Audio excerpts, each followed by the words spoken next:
My name's Ian Wind. I spent many years in education teaching media production, and then went and joined a company as a production manager doing content production, and more recently I've been freelancing.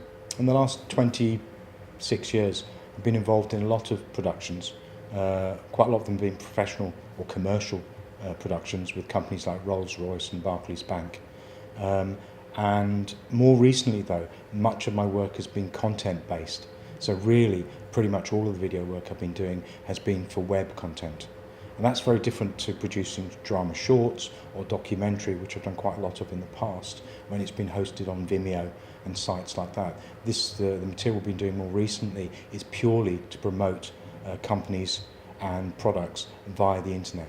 My main area has always been within pre-production and production. I very rarely get involved in post-production. To be honest, I don't really enjoy editing. It's a very lonely existence as an editor.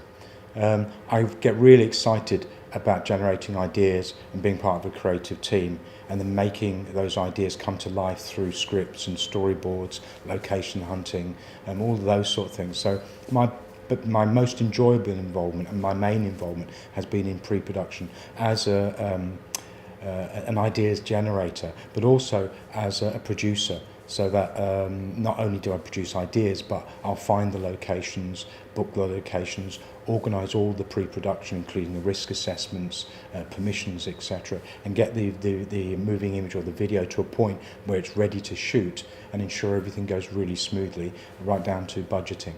In terms of client communication, there's a lot more electronic communication, so quite often I hardly ever meet a client. In the past I've always been face-to-face with clients. Now a lot of our clients, it's done via the internet, it's done via FaceTime, it's done via emails, etc.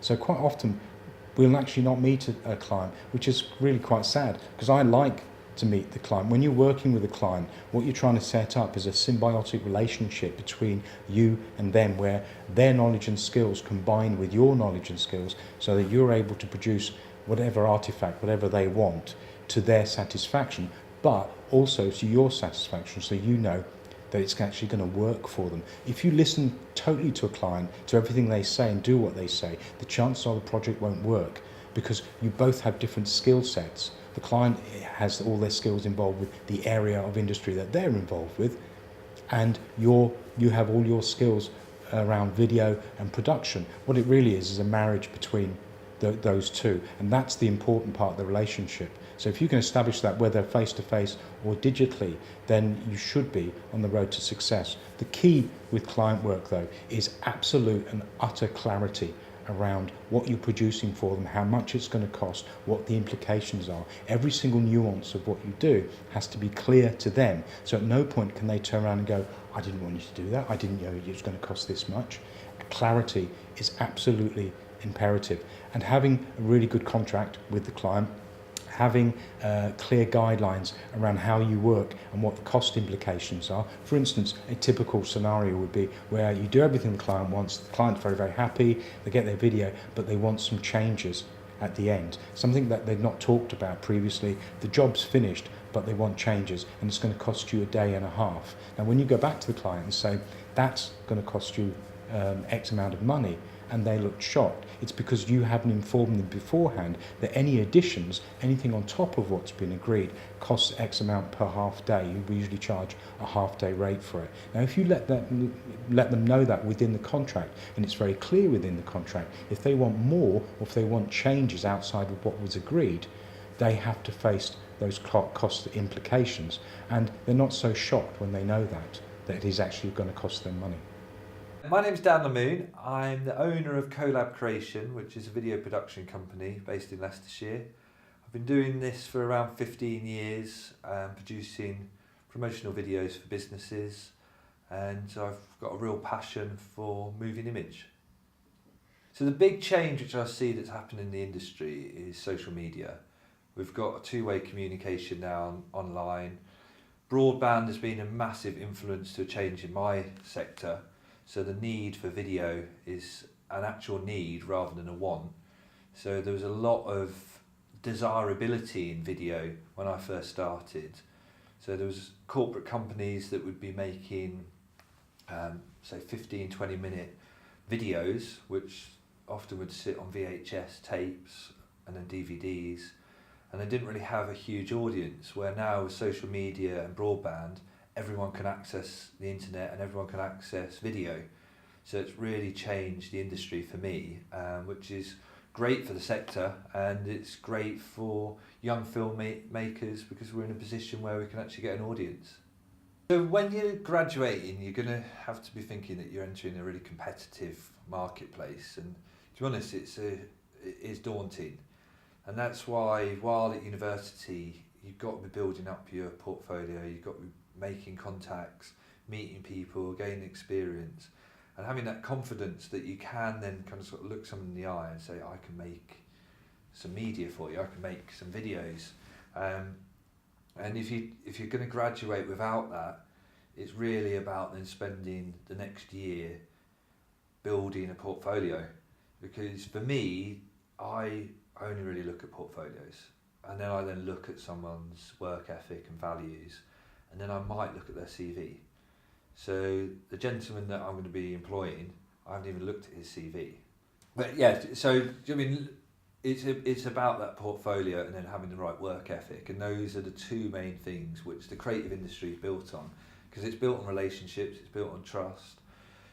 To go and get a job, you're far better going and doing some work experience with someone, and volunteering, and then from there you're going to start networking and building those kind of sort of partnerships. And once you've then kind of sort of built that trust, then you're in a position where you can then start thinking commercially. It might not be from your first experience, but you then, as you start gradually building up a commercial portfolio, then you're in a position where you can then either go your own way and set up as a freelancer, sole trader, and eventually kind of sort of grow it into a company, a business, or if you want it to go down the employment route, and when you graduate, you're not going to know. You know, you're going to just want to make lovely videos, and that's the kind of sort of essence why we all kind of sort of do it. But going down the kind of sort of like employment route, you're still going to need to have a portfolio to prove to that company that you're of value. That straight away you can kind of sort of come in and you can create something which is a commodity to a client that can then generate income for the business, so the business can grow and afford to pay salaries, afford to have the resource in order to, you know, continue to grow and then to prosper. So those are the big things which you're really looking for, is how you can add value into a company, how you can then build that trust, build your reputation. And the way that you really can kind of sort of get around by doing that is being passionate for what you do. And it will then come. If you work hard, you're determined, it will get there, but it will be a struggle. Hello, my name's Luke. I'm a university graduate from Coventry, and up until recently an intern at Workvine, Hinckley. During my internship, I've had some fantastic experiences. You know, they've treated me like someone who is perfectly capable of doing the work that's being given. I've had the opportunity to direct. I've had the opportunity to manage my own projects, and really sort of get involved with the video marketing side of everything. Was given there were very sort of I'd say basic, but they were sort of graduate level, and on top of that I was given the correct training, which I was very lucky to have for, you know, getting into some real freelance work and some real client work. The sort of work that I was getting given was it basically played to my strengths, which are in compositing and editing, and then I could sort of go on set and direct people into where they should be and how everything was going to work for when it came to post-production. Whilst they're actually on their course, they make sure they get an internship. There's lots of small video companies around, there's lots of medium and large video businesses and production companies around. Get in touch with all of them, show them the work that you do, tell them how happy you are to make great tea, yeah, and how keen you are to learn, and offer your skills for free, because quite a lot of work comes your way if you're an intern. Not only do you learn it through experience and gain contacts, etc., but quite often interns get employed because it's much easier for a business to go to the intern they used to have because they know them and they know what their capabilities are. The easiest way, I think, to get into work as such is to make sure that you're working whilst you're studying, that you're producing video, and that you start producing a portfolio which is client-based. Doing competitions work, doing freelance work, doing your own projects like shooting your own drama over the summer, never stopping, always looking for what the next project's going to be. Getting out there and getting a name for yourself for being a local documentary filmmaker. It doesn't have to be anything big. It could just be a documentary about the local chess club and how weird it is there, yeah, or an exhibition in the town. It could be anything. Anything makes a documentary, but just having the eyes and ears out there and covering what's going on. That's what artists do. They cover what's happening in the world around them. Video artists are no different. With the up-and-coming talents from students, the industry will have evolved through new ideas, new approaches and new ways of communicating, telling stories, because that's what media is. You know, we're storytellers. That might be social media, that might be video, that might be print. It's all about kind of sort of stories, so it's different ways to do that. Through my career, I've gone from producing videos which were 15 minutes to 15 seconds. Who would watch a 15-minute film now, unless it's, you know, kind of sort of real value and you've got huge kind of sort of production values behind it, and you really are creative with the way that you kind of sort of like get that engagement. So it's levels of engagement that I think are going to change quite dramatically. The exciting thing is technology is moving so fast that who knows? You know, only the R&D department of companies like Apple, Samsung, you know, those people are really kind of sort of going to be driving it forward, and that's where graduates are going to be a part of that.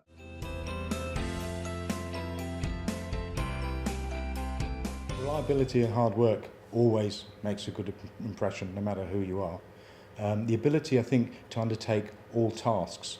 So I think you've really got to be a jack of all trades, be able to operate camera, sound, edit, do pre-production, production, post-production, be really familiar with all sorts of different hardware and software, and be very aware of what developments are taking place within the industry with software and hardware. Get as much experience as possible. Don't take a course as the be-all and end-all. A course that you're studying is just the starting point for your career. What you need to do is get work experience, to get placements, internships, conduct your own commercial work, set up your own business. The chances are that you'll be employed in the future as a freelancer, as an independent, and therefore the more used you get to operating as an independent, setting up your own business, understanding how to budget, understanding how to promote and advertise yourself, understanding how to use the internet so that other people know you're out there, so they can actually use you and pay you for all your skills. The more understanding you have around that, the more possibility is that you'll be successful in the future. Hello, my name is Anthony Lee. I'm a freelance creative and multimedia designer. My relationship with freelance work is basically when and where I can get work, really, when it comes down to it. I do everything from multimedia design, from screen-based stuff through to print stuff. It really depends on what there is out there. I got into it as a student many years ago, but also parallel had a teaching career as well. And so kind of freelance doing that and teaching at the same time, part-time. It's always been like that. Of recent, I've done a little bit more because situations have changed, and so I've gone more into the freelancing. As a student going into the industry for the first time, I would say take as many jobs as you can, stick with it, don't sway from what you really want to do. It will get hard, it's never easy, you don't get an easy line, but word of mouth and people knowing that you do a good job, that's probably the strongest asset that you have. Having the kit is one thing, but you can make do and get by. But it's basically doing a good job of what you do, and people will literally tell other people that you're good at what you do, and that'll be a good start, really. As a freelancer, you need to have quite different skills to someone who's working for a company. Now I've done both. I actually prefer working for a company because because you're working within an organisation. So your motivation is there. You go to work, you've got a job list of stuff to do, and you get on with it. As a freelancer, you've got to find your own work. You've then got to organise all of that workload. You can be working from home, which I don't enjoy either. I like leaving the house and going to work. So it's a very different set of expectations, a very different set of rules, and I think you have to be a certain type of person to be able to motivate yourself to sustain your business. You've obviously got to have some sort of business acumen as well, and to grow your business. So it's very complex. If you've got lots of work coming in, that's great, and you could charge anything from £200 to £500 a day, which is a lot of money. But some of that money will cover the times when you're not working. I think when students leave education, they need to bear in mind that no employer is going to say to them, show me Unit 9. They're not interested in that. All they're going to say is, show me your work, show me what you can do. So they need to prepare themselves in terms of having a proper portfolio that they can show a potential employee, or that they can show anyone who's they need a proper portfolio that they can show a potential employer or anyone who's actually going to contract them to produce work for them.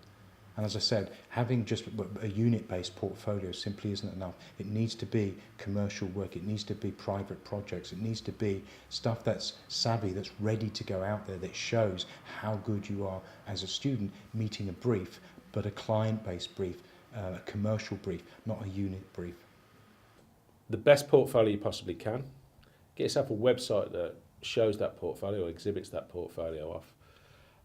Business cards, those sort of things. A good CV, because you may have to take, bits of work employed with someone. That's a really good way in as well.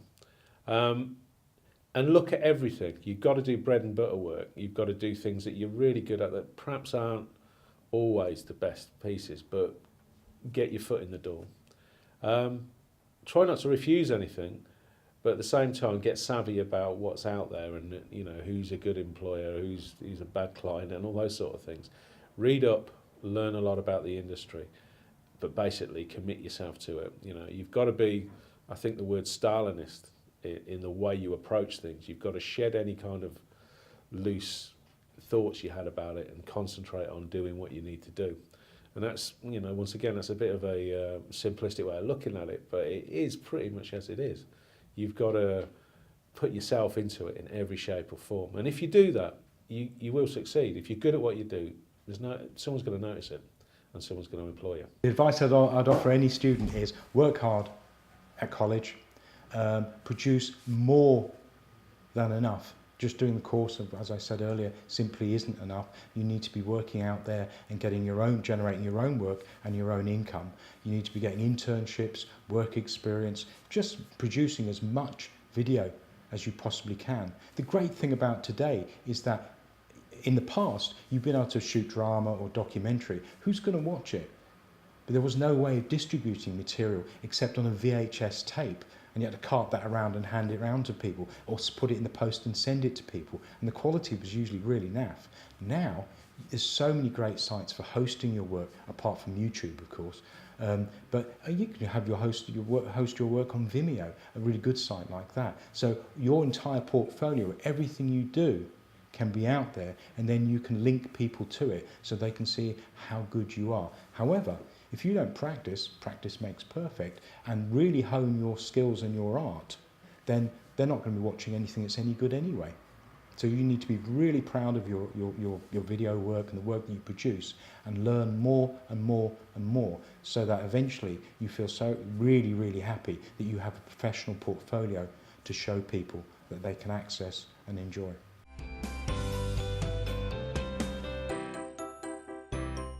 After leaving education, everything became really strange. It was very much unentered territory for me. I had like my part-time job on the side, which kind of kept a little bit of normality in there, but client-wise, everything becomes very different. You start to manage your own projects rather than working to, whatever would get you a grade, and that's a very different thing to go into, to get used to. I'm hoping in the next sort of 5 years I'll be able to sort of build my client work up to the extent where I could start working fully in the industry, where I could turn that into a job within film. I think I definitely lean more towards film than TV, and being able to work alongside some of the bigger dogs sort of in Hollywood and stuff would be absolutely incredible. And that's where I want to be. Advice I'd give to someone coming out of education and going into the industry would be to build up contacts. That is the most important thing from experience that I've felt you'd need to do. Skill is one thing, and that's a very important thing, but having someone who knows your skill, who knows the right people, they can get you in touch with the right people, and that'll get you a job at the end of the day. Just having the techniques isn't enough. You need to know how to get in touch with people as well. That's part of the skill and technique. I found during my time in education, we'd get the odd piece of client work, but it changes a lot once you leave education, because at the end of the day you're still a student and those clients will still treat you like students. But I feel that's another reason to have a degree. Once you've got that and you've left and you've got the experience, you start getting treated a lot differently. You get a lot more respect. You get a lot more creative freedom. Hi, I'm Natasha from University, Leicester, and I'm studying media production, and I'm in my final year, and I'm a freelance videographer. So to get clients with my work, it's very much word of mouth, and you have to promote yourself, and it's kind of like advertising yourself to new people, who you can use them as your customers for your product. I think the creative industry has grown a lot over the years, both with the producers of filmmaking as well as the audience, because there's a lot more passion with film now compared to many years ago. It wasn't well known enough. It was still so much change going on then, but comparing then to today, there's a lot more passion going on. There's a lot more advances in technology as well, which is a key thing with filmmaking. It's very important for the industry. The biggest change for the industry is the representation of females, both as cast as well as the crew.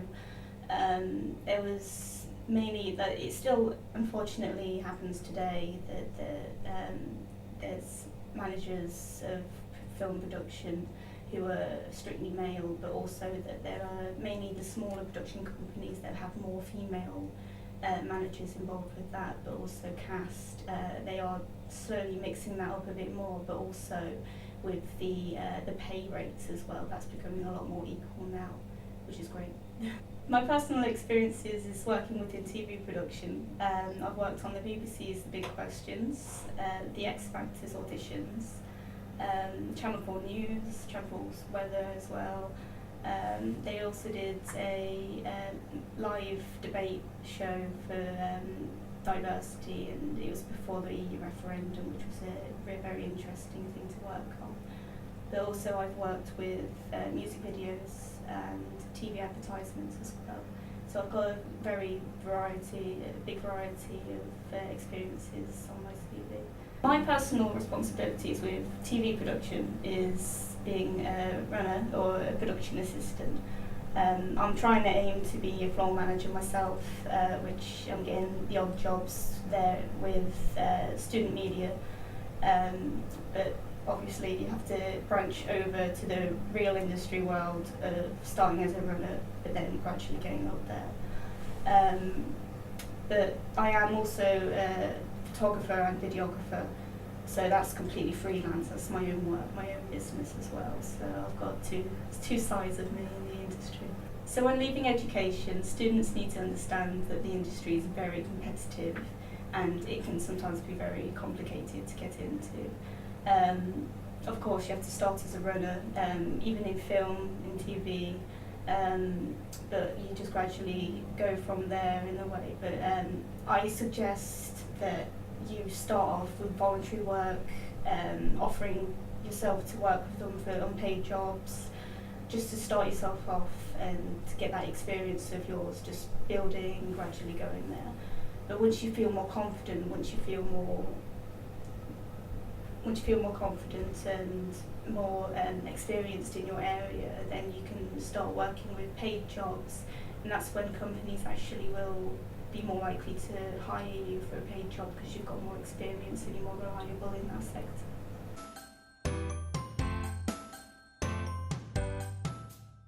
My name's John Costa. Documentary Media Centre is a pop-up. It happens every November, and for 30 days it's about putting on 100 free events all around documentary film, photography, audio and new media, all to do with sort of real people, real places and real events. I think really for students to be able to prepare for the future, the most important thing is to start building a portfolio, but also building a reputation straight away. Don't wait until you've graduated or you've got the certificate or passed the course that you're doing, but during that period of time, try and as many ways you can of making, testing yourself in lots of different genres as well, filmmaking, but particularly making a film, like a documentary, is great because people come to me and say, oh, can you show this in the Documentary Media Centre? And they're ever so delighted that I say yes. And for me, the most important thing is we're getting their work seen by other people. I think for students, it's actually quite difficult really, because I think the world sees you as students. You know, you're kind of trainee this, aspirational that, and where do you go? And I think there's lots of information available online, particularly when students come to me. I just say, look, you know, there's lots of good websites now for, you know, the International Documentary Association and places like that, where there's lots of things, lots of books that you can get as well from the library or buy online. But for me, it's about going out and talking to people that do it. It's a bit like tooting a learner driver when you're driving down the road. You know, no one likes to be tooted. Why would you do it if someone did it to you and you didn't like it? So for me, if someone comes and asks for my help, I'll always try and put them in touch with people that are at various points in their documentary filmmaking career in order to be able to give them the hints and tips and advice. And most of the time, just the encouragement to keep going.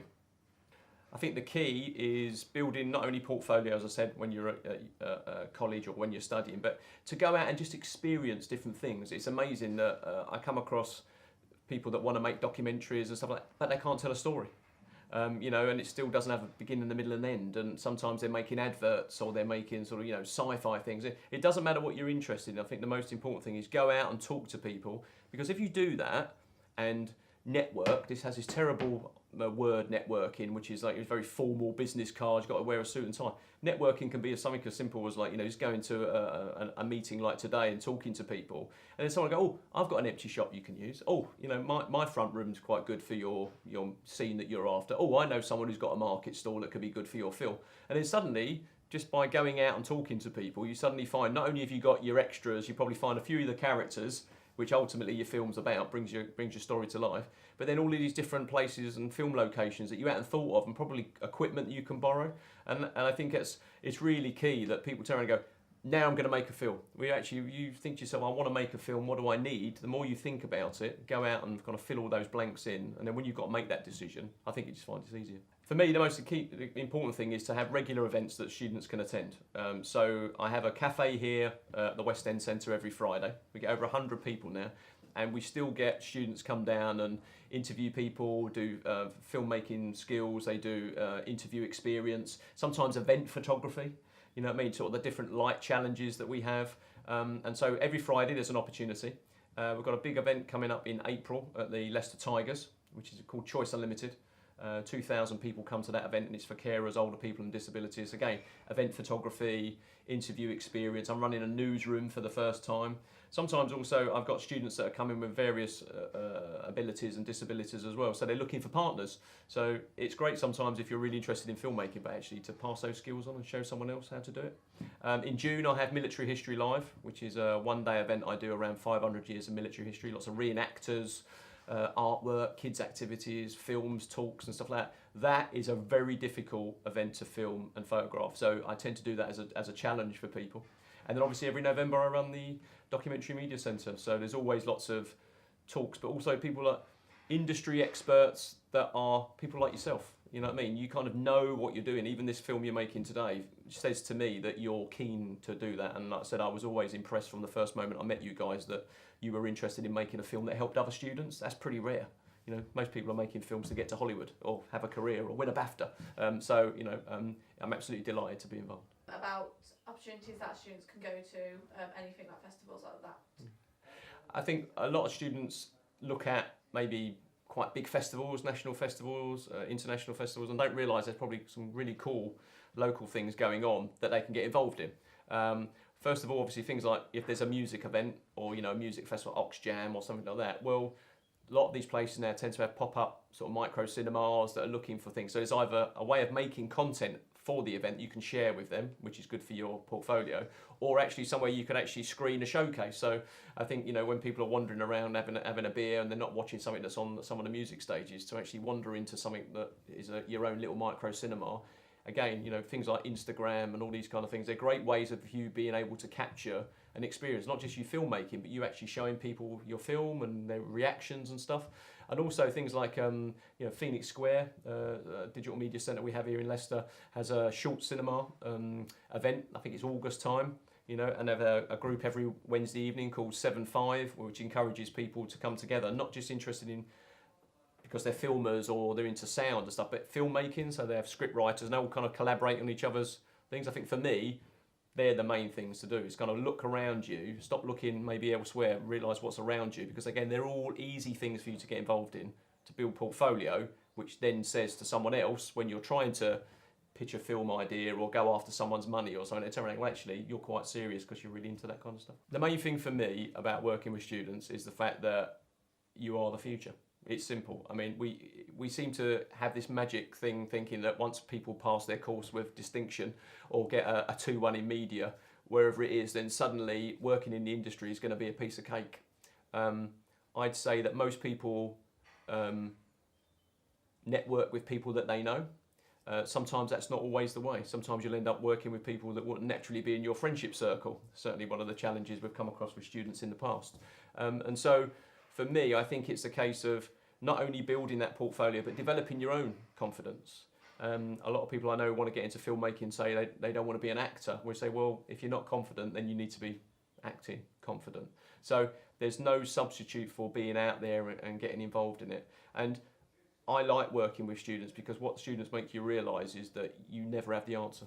You know, you don't have the answer. You should never stop thinking, well, actually, I've created something that I want. You know, so I think the Doc Film Festival is 8 years old this year. You know, and we've done like 48-hour doc film challenges, and we show other people's work, and yet there's still new innovative ways of people to film documentaries and show documentaries. And I've popped up in coffee shops, I've popped up in Black's outdoor shop and shown documentaries. And the key thing is there's no right or wrong way. So I particularly like saying to people, just start your own festival.